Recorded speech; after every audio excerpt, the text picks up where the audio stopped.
Good morning friends, সবাই কেমন আছেন? আশা করব নিশ্চয়ই সকলে ভালো আছেন। আর একটা নতুন ব্লগ নিয়ে আজকে চলে এলাম। আমরাও ঠিক আছি।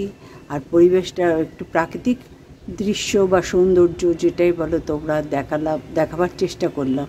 দেখো কি সুন্দর শরতের আকাশ, পেঁজা তুলোর মতন আকাশ, কি ভালো লাগছে। আর তার সাথে খুব হাওয়াও হচ্ছে, খুবই ভালো লাগছে। তোমরা নিশ্চয়ই গাছপালা দেখে বুঝতে পারছো, জামা কাপড় উঠছে, নিশ্চয়ই বুঝতে পারছো কত সুন্দর লাগছে। এবার রান্নাঘরেও ঢুকে গেছি, ওই জন্য ভাবলাম না বাইরের থেকে আজকে একটু ভিডিওটা শুরু করি। আবার একটু বসতে এলাম, রান্না কমপ্লিট হয়ে গেছে। এবার ছেলের বাবা গেছে বাজারে, বাজার থেকে আসুক, শুধু মাছটা করলেই হয়ে যাবে। আর সব তোমাদের দেখালাম না, সবটাই আছে, দুবেলার হয়ে যাবে।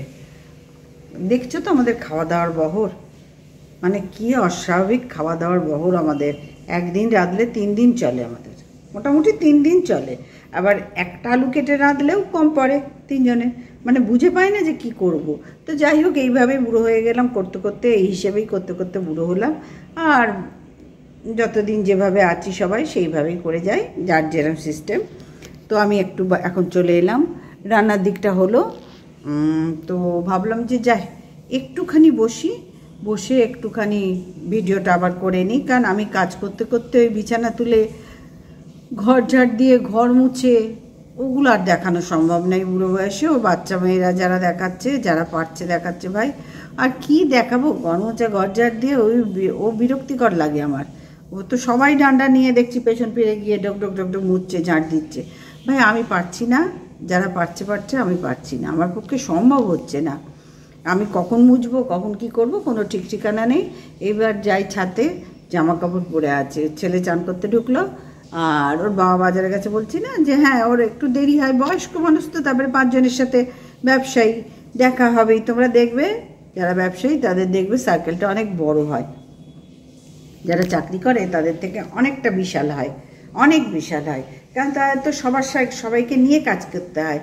আর যারা চাকরি করে তারা বাড়ি থেকে খেয়ে দিয়ে বেরোলো, অফিসের কলিগ আছে, স্টাফ আছে, তাদের মধ্যেই থাকলো। কিন্তু যারা ব্যবসা করে তাদের পাড়া প্রতিবেশী, কাস্টমার, সব কিছু নিয়ে সার্কেলটা অনেকটা বড় হয়। সেই জন্য বেরোলে সে 1 ঘন্টার আগে বাড়ি ফেরে না। কারণ আমি জানি সে হাজার জন ব্যানার্জি দা, ও শোনায়, মানে ডাকনাম শোনায়, যে যেরম সম্বোধন করে সেখানে দাঁড়িয়ে। আর আমার বার একটু মিশুকে, আমি যেন একটু রিজার্ভ ছোটোর থেকেই। ও মিশুকে হই হুল্লো করতে ভালোবাসে। এখন একটু বেচারির শরীরটা ভালো যাচ্ছে না, ওই পায়ে ব্যথা এই ব্যথা নিয়ে যা হয়। তবে এই মানুষটা খুব চাঙ্গা ছিল, সবাইকে ভুলিয়ে রাখতো। ওই এসে গেছে, তাহলে এখন রাখলাম, আবার পরে আসছি, দেখি আবার ওদিকে কি আনলো। তোমাদের সাথে আমি একটা ছোট্ট গল্প শেয়ার করি। হ্যাঁ, এই তো জন্মাষ্টমী গেল না, পরশু দিন পড়েছিল, গতকাল শেষ হলো মনে হয়। হ্যাঁ, তো এই জন্মাষ্টমী আমার বাড়িতে, আমি ধরো আজ থেকে 7-8 বছর আগে হবে, এরকমই কিছু হবে, কি 5-6 বছর আগে হবে, এরকমই কিছু হবে। তো পালন করতাম, আমার বন্ধু দিয়েছিল, আমার গোপাল ঠাকুরকে করেছিলাম পালন। তারপরে সেই জন্মাষ্টমীর রাত, মানে ওই 5-6 বছর আগেকার ঘটনাই বলি, কি তারও একটু বেশি, 7-8 বছর এরকম। তো গোপালের জন্মাষ্টমী পালন করছি।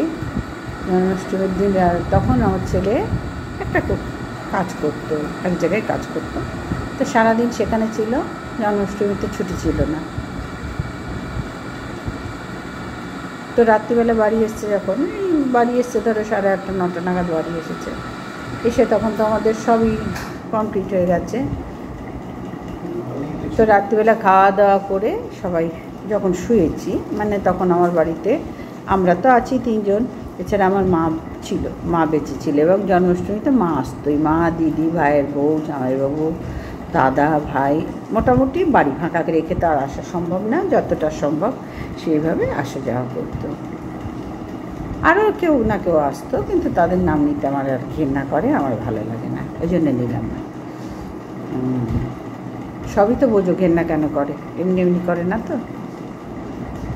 তো যাই হোক, ওই অধ্যায়টা ঘেন্নার অধ্যায়টা থাকে। এখানে অন্য একটা গল্প করছো, অন্য গল্পে যায়। মানুষের ঘেন্নার তো শেষ নেই, বলো না? আমাকেও তো কাউরি ঘেন্না করতেই পারে, সুতরাং তেমনি আমারও ঘেন্না করে, থাক, ওই চ্যাপ্টার ক্লোজ, থাকাই বুদ্ধিমানের কাজ। তো ওই রাত্রিবেলা সব খেয়ে দিয়ে শুয়েছি।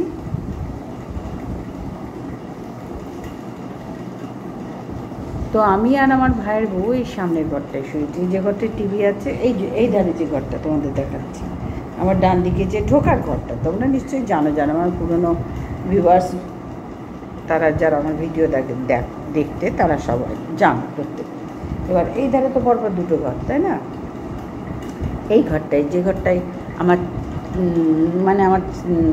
আমরা শুই, আর মা শুয়েছে ছেলের ঘরটায়, আর আমি আর আমার ভাইয়ের বউ শুয়েছি সামনের ঘরটায়, আর ছেলের বাবা শুয়েছে এই ঘরটায়। তো শোয়ার পর থেকে না আমার মা বলছে, মার না খুব ঘুম পাতলা, হ্যাঁ, আর আমরা সারাদিন খেটে খুঁটে শুয়েছি তো ঘুমিয়ে পড়েছি। তা মা না সন্ধ্যের থেকে অনেকবার বলেছে আমাকে, ভাইয়ের বউকে, এই তোরা একটু দেখ না ছাদে মনে হয় কেউ হাঁটছে, দেখ তো ধুমধাম আওয়াজ হচ্ছে, তোরা একটু দেখ, অনেকবার বলেছে। তো আমরা কাজের মধ্যে ব্যস্ত দুজনেই, প্রচণ্ড কাজ, পাড়ায় প্রসাদ দেওয়ার ব্যাপার থাকে, তো এইসব 5টা কাজে ব্যস্ত, কেউই আর গুরুত্ব দিইনি। মার কথা, মাকে বললাম, ও ঠিক আছে, কোনো ছুঁচে ইঁদুর বুঝছে, মাঝে এতবার বলছে গুরুত্ব দিইনি, দিলে মনে হয় ভালো হতো, যে ঘটনায় আসছি দিলে ভালো হতো। গুরুজনদের কথা না, এই জন্য গুরুত্ব দিতে হয় যখন তারা বলছে। সে তো নিশ্চয়ই কিছু একটা মনে করে বলছিল কথাটা, এখন আজ যখন মনে হয় না খুব আফসোস লাগে, যে একটু শুনলে মনে হয় এত বড় ক্ষতি হতো না। তো যাই হোক, তো আমরা খেয়ে দিয়ে শুয়ে পড়েছি। ছেলেও ক্লান্ত, সারাদিন কাজকর্ম করে এসছে। এবার ছেলে আর ছেলের বাবা এই ঘরে শুয়েছে। এখন যেরকম দেখছে জানলায় মসকিউটো নেট আছে, তখন কিন্তু জানলায় মসকিউটো নেট লাগানো হয়নি। আর আমার ছেলে আর ছেলের বাবা শুয়েছে, আমাদের অভ্যাস হচ্ছে জানলা খুলে শোয়া। সেই ঘটনার পর থেকে আমার ছেলে কিন্তু জানলা বন্ধ করে শোয়, আর জানলা খুলবে না, আর কিছুতেই জানলা খুলবে না, সেটা না খোলাই বুদ্ধিমানের কাজ। তো শুয়েছে, এবার বাপ ছেলে তো একই দিকে মাথা করে শুয়েছে, ওই জানলার দিকে পূর্ব দিকে মাথা করে শুয়েছে। এবার আমার ছেলের স্বভাব হচ্ছে যা রঙে থাকে, যেমন পৈতেটা বাদ দিয়ে, মোবাইল তো সবাই রেখে শুই, চার্জার সব কিছু, ওই মোবাইলে চার্জ দিয়ে হেডফোন এসব সব খুলে রেখে, ওর হাতের 4টা আংটি ছিল, 2টো সোনার 2টো রূপোর, পান্না, পলা, রক্তপ্রবাল, পান্না, গোমেদ, আরও রক্তপ্রবাল, পান্না, গোমেদ, 3টে হলো। তো আর একটা কিছু ছিল, মানে এই কালচে পেঁয়াজের রঙের মতন কোন পাথরের আংটি, আমার ঠিক মনে পড়ছে না, ছিল, মানে ভালো একদম দামি সলিড একদম ছিল, প্রচুর দামি। দুটোই সোনা, বেশ মোটা করে, বিশেষ করে সবকটাই খুব মানে ওর দরকার ছিল, সেইভাবেই আমরা করে দিয়েছিলাম। পান্নাটা মানে জন্য না, প্রত্যেকটা আংটির জন্য ভেতরটা ছটফট করে, যে আমার ছেলের তো দরকারি জিনিসটা হারিয়ে গেল না, এখনও তো করে দিতে পারিনি। তো পান্নাটা যেন চোখের ওপর ভাসছে, জানো তো, এত সুন্দর, আর বেশ চৌকো ডিজাইন করে সেন কাপড় থেকে করে দিয়েছিলাম সব কটা। ও খুলে শুয়েছে, খেয়াল করেনি। ও অনেকবার বলেছে আমাকে সামনে ঘরে দাও, কিন্তু ভাইয়ের বউ আমরা আছি, আমাদের এইখানে শুয়ে পড়লেই হতো। আমারও মানে অত মাথায় নেই, তুই তোর বাবার সাথে শুয়ে পড়, এই একই যা হয় তাই বলেছি। ও কিন্তু অনেকবার বলেছি, এবার খুলে রেখেছে। রাত্রি ধরো ঘুমিয়ে পড়েছি, আর মাও কিন্তু এই কথাটা বারবার বলেছে, ঘুমিয়ে পড়েছি, সব ক্লান্ত ছিল, একটু রাত্রি হয়েছে, শুধু ঘুমিয়ে। ধরো 1-1.5 ঘন্টা পরে হঠাৎ ছেলে আর ছেলের বাবা না লাফিয়ে ওঠে, চোর বলে চেঁচাচ্ছে, চোর। আমরাও লাফিয়ে উঠেছি, কী হলো করে। তখন ওরা চেঁচাচ্ছে, সব নিয়ে নিল করে, মানে 4টে আংটি ছেলের খুলে শোয়াটাও ভুল হয়েছে, আর খুললো যখন অন্য জায়গায় খুলে রাখতে পারতো। বললাম তো, সব ধার থেকে গন্ডগোল হয়েছে, কারণ ওটা যাবারই ছিল সেদিন, গোপালের পছন্দ হয়নি, কিছু একটা ছিল, কোনো কারণে যাবারই ছিল, মানে এতগুলো যখন সামনে আসছে, কি বলবো তোমাদের, বলো না, ওগুলোকে নক করছে ঠাকুর, তখন আমাদের সতর্ক হওয়া উচিত ছিল, আমরা কেউ হইনি। ওই করেছি কি, মাথার কাছে ওই যে ঝুলঝাড়ার ডান্ডার মধ্যে এইদের এই সামনে বাড়ি পেঁপে গাছ আছে, পেঁপে গাছের যে শক্ত মতন একটু ডালগুলো হয় না, সেগুলো এরম আংটা দিয়ে আটকেছে। আবার আর একটা আংটা এরম হয় না যে টেনে নেয় কিছু, সেইটা ঢুকিয়ে, কত বড় লাঠিটা ঢুকিয়ে ছেলের সব কটা আংটি নিয়ে পালিয়েছে।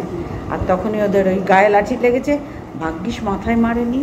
ছেলে ওখানে শুয়ে ছেলের পাশ দিয়ে নিচ্ছে, ওর বাবা এখানে শুয়ে পাশাপাশি, ভাগ্যিস ওদের মাথায় মারেনি।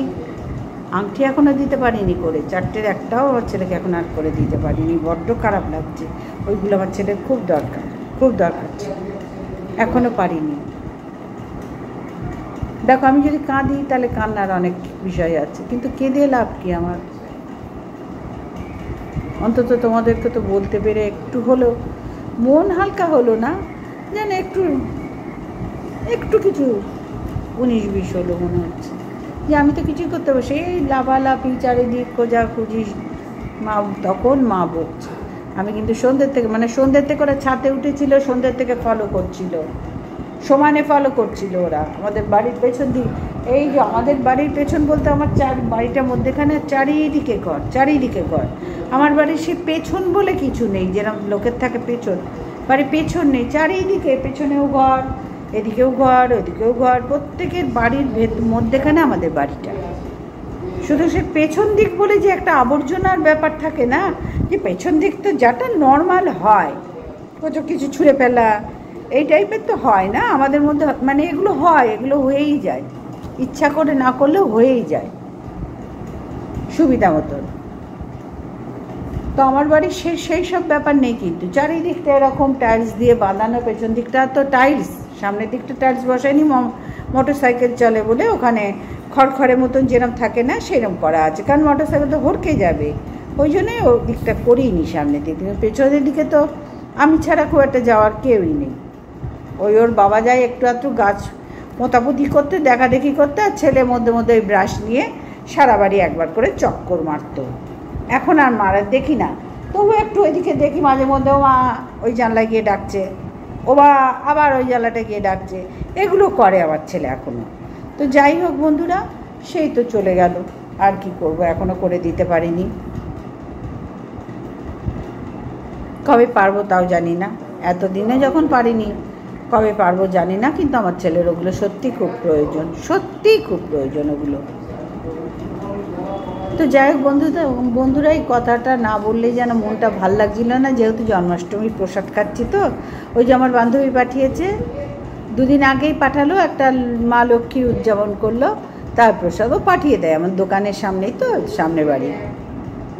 ওদের কাছে আমরা 12 মাস কিছু না কিছু আমাদের জন্য পাঠায়, 12 মাস এত খাবার, এত প্রসাদ পাঠাবে, দোকানে এসে দিয়ে যাবে, এনে ডাকে, না হলে জানলার থেকে, বা ফোন করেও আমাকে ডাকে যে তুই কি দোকানে আসছিস, তাহলে আমার কাছে একবার আয়। সেদিনকে গিয়ে নিয়ে এলাম, যে তুই ওপর থেকে নাম, আমি আর ওপরে উঠবো না, দোকানে ঢুকছি তো, তুই ওপর থেকে নাম, বলে দাঁড়া তুই, আমি আসছি গেটের কাছে। আবার ও প্রসাদ নিয়ে দাঁড়ালো, আমি নিয়ে এসে দোকানে ঢুকলাম। গতকাল ওর বাড়ির ওরও দোকান, ওদের ওষুধের ব্যবসা, সেই যে লোকটা থাকে সে আবার এসে দিয়ে গেল, না বৌদি দিয়ে পাঠিয়েছে ওই এত খাবার। তো খানিকটা খেয়েছে সকালবেলা ছেলে আর ছেলের বাবা, আর খানিকটা আছে, রাত্রে খেয়ে নেবে, প্রসাদ তো গতকাল রাত্রেও খেয়েছি আমরা। বললাম না, আমাদের খাওয়া দাওয়া তোমরা দেখলে অবাক হবে, 1 দিন রাঁধলে 3 দিন চলে আমাদের। পারি না সেরকমভাবে আমরা কেউ যে বসে হাঁপড় চাপড় খাবো তা না, অথচ আমাদেরও খিদে পায়, আমরাও খাচ্ছি, কিন্তু ভীষণভাবে লিমিটেড খাবার, আমাদের পারবোই না খেতে। আমার ছেলে তো যথেষ্ট বড় হয়ে গেছে, বলো এই বয়সের ছেলেরা কীরকম খায়, খাওয়া উচিত, কিন্তু না, আমার ছেলে আমাদের থেকেও বুঝে খায়, আমাদের থেকেও বেশি বুঝে খায়, যে না একটু হালকা পেট থাকলে কোনো অসুবিধা হবে না, ভর পেটা খেয়ে নিজেই ঘুমোতে পারবো না, আইঢাই করবে শরীর, এগুলো খুব বুঝে খায়। তো যাই হোক, চলো আজকে অনেক গল্পই করলাম, আজকের ভিডিওটা এই পর্যন্তই রাখলাম, কারণ 1টা বাজে, আমার তো কাজের টাইম অনেকটা। এইটাও তো আমার একটা বড় কাজ, তাই না? যদি বলি অনেকটা সময় নষ্ট হলো, ভুল কথা। ওয়াইটিটাও তো আমার একটা বড় কাজ, তাই না? তো যাই হোক বন্ধুরা, তোমাদের সঙ্গে এতটা কথা বলতে পেরে একটু বসে ভালোই লাগলো।